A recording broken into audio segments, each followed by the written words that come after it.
Assalamualaikum warahmatullahi wabarakatuh.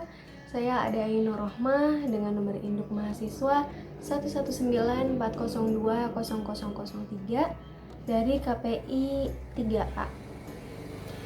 Etika saat membaca Al-Quran.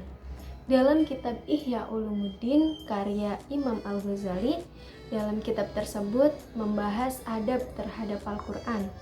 Adab membacanya itu terbagi menjadi dua. Yang pertama yaitu adab lahiriah dan yang kedua adalah adab batiniah.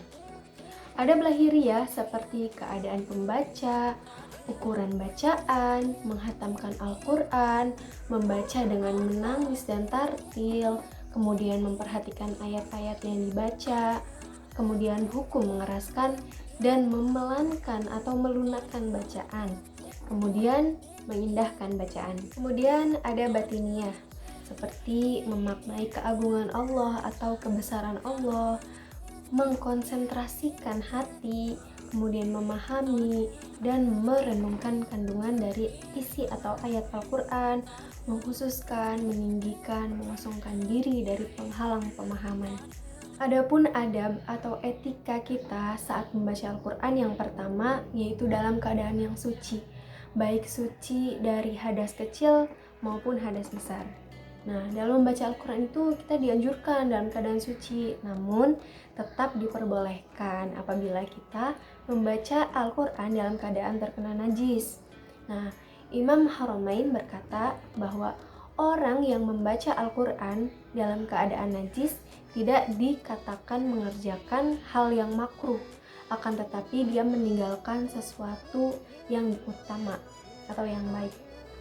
Nah, yang kedua yaitu membaca dengan tartil dan tidak tergesa-gesa. Sebagian sahabat Rasulullah tidak menyukai penghataman Al-Quran dalam kurun waktu 1 hari 1 malam. Dalam hadis riwayat Ahmad bahwasanya siapa saja yang membaca Al-Quran atau khatam kurang dari 3 hari berarti dia tidak memahami. Nah, dari hadis tersebut Rasulullah Shallallahu Alaihi Wasallam telah memerintahkan sahabatnya Abdullah bin Umar untuk menghatamkan Al-Quran setiap 1 minggu. Yang ketiga yaitu membaca dengan khusyuk.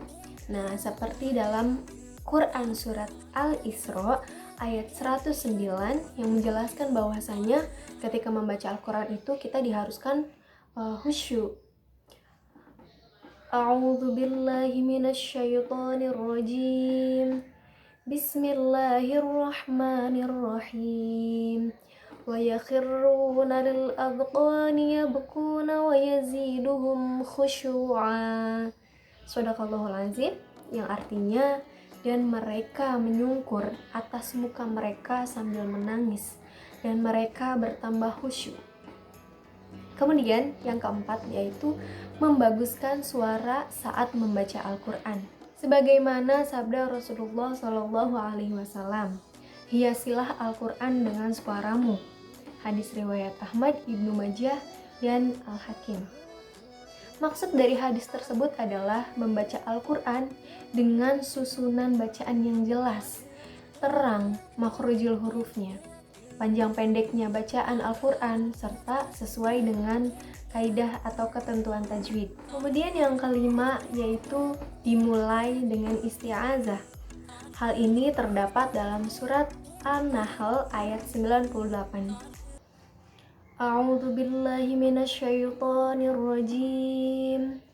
Bismillahirrahmanirrahim.